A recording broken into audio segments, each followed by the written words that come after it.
নমস্কাৰ সকলোলৈ মই বহুত বহুত আন্তৰিক স্বাগতম। আপোনালোকে নিশ্চয় কিছুমানে জানে হয়তো নাজানে 26 এপ্ৰিলত মই দ্বিতীয় ভেকচিনটো লৈ যিটো অৱস্থা হ'ল সেইটো আৰু ক'ব নালাগে আৰু নৰক যন্ত্ৰণাত ভুগিলোঁ।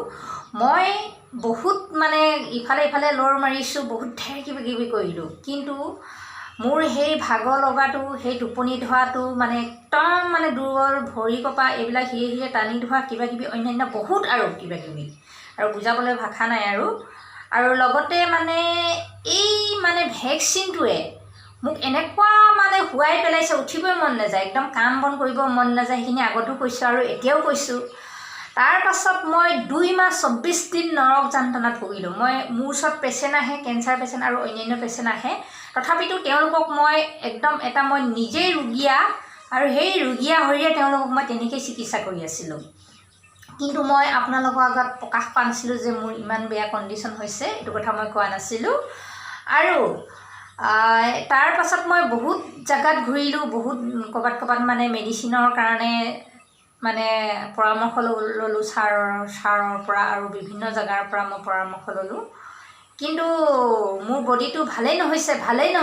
তাৰ পাছত এদিন মই হঠাৎ বহুত চিৰিয়াছ হৈ গ'লোঁ। চিৰিয়াছ হৈ যোৱাৰ পিছত মোৰ মানে এটা বুদ্ধি খেলালে, মোৰ ব্ৰেইনত আহি গ'ল যে এইটো নেমু টেঙা, কাজি নেমু এইটো মানে ঔষধি, একদম মহান ঔষধি হয়। কিন্তু আমাৰ অসমৰ মানুহে বা বহুত মানুহে কেনেকৈ খাব লাগে, কিমান পৰিমাণৰ খাব লাগে এদিনত, সেইখিনি নেজানে হিচাপটো। সেইটোৰ কাৰণে এই মহৌষধিয়ে মানে কাম নকৰে। মানে এতিয়া আপোনালোকক মই দেখাইছোঁ যে এইটো কেনেকৈ খাব লাগে, সেইটো মই আপোনালোকক দেখাই দিছোঁ।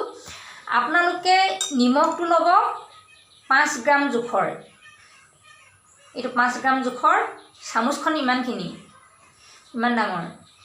আৰু চেনি ল'ব, চেনিটো চিনি পায় প্ৰত্যেকে, চেনি ল'ব আপুনি 3 চামুচ, ফুলকৈ 1 চামুচ, 2 চামুচ, 3 চামুচ, বেছি নল'ব দেই।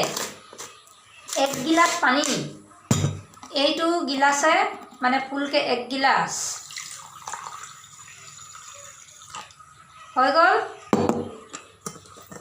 তাৰপাছত কাজি নেমু, এইটো এটা ল'ব, এইটো বাকলি গুচাই ল'ব। প্ৰথমে এনেকৈ বাকলি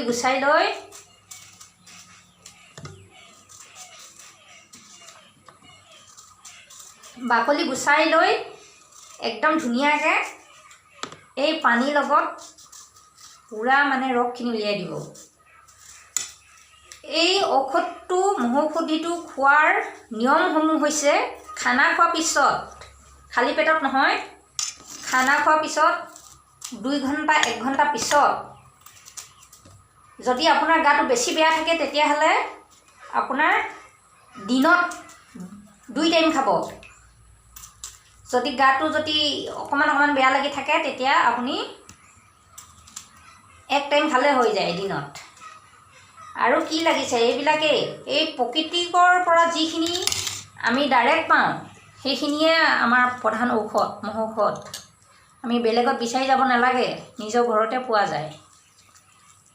কিন্তু মই 2 মাহ 24 দিন ইমান নৰক যন্ত্ৰণাত ভুগিলোঁ। এই মেডিচিন এনেকৈ বনাই খালে যে শৰীৰটো এনেকুৱা হয়, বা ভেকচিন লোৱাৰ পিছত যদি এনেকুৱা প্ৰব্লেম হয়, তেতিয়া এইটো বস্তুটো ময়ো জনা নাছিলোঁ। মই পিছত নিজেই মানে বহুত ভুগিলোঁ, বহুত লৰ মাৰিলোঁ, ইফালে বহুত দুখ কষ্ট খালোঁ। পিছত মই বুজি পালোঁ যে এই মেডিচিন হয়। এই 3টা বস্তুটো মই মিলালোঁ, আৰু মোৰ দৃঢ় বিশ্বাস আছিলে যে এইখিনি খালে মই ভাল পাম বুলি, নিজৰ ওপৰত বিশ্বাস আছিলে। সেইকাৰণে এইটো আৱিষ্কাৰ কৰি দিলোঁ মই, যে এনেকৈ মিলাম আৰু খাই দিম। মোৰ বেছি হৈ গৈছিলে, মানে বহুত চিৰিয়াছ হৈ গৈছিলে। সেইকাৰণে লগে লগে মই 2 গিলাচ খাইছোঁ, 2টা কাজি নেমু খাইছোঁ মই, 2 গিলাচ কাজি নেমু আৰু 2টা, একদম ইমান চিৰিয়াছ হৈ গৈছিলে। আৰু কি বুলি ক'ম, কিছুমানে কয় কি এনেই কৈছে বুলি কয় মোক, নিজৰ বেমাৰটো কি এনেই কয় নেকি মানুহৰ আগত। পগলা নহয় মই এনেই কৈ থাকিবৰ কাৰণে মোৰ এনেকৈ হৈছে বুলি। মই এদিন 2 গিলাচ খাইছোঁ, তাৰপাছত তাৰ সিদিনাখনি 2 গিলাচ খাইছোঁ, তৃতীয় দিনাখনি মোৰ বহুত ভাল হৈ গ'ল বডিটো।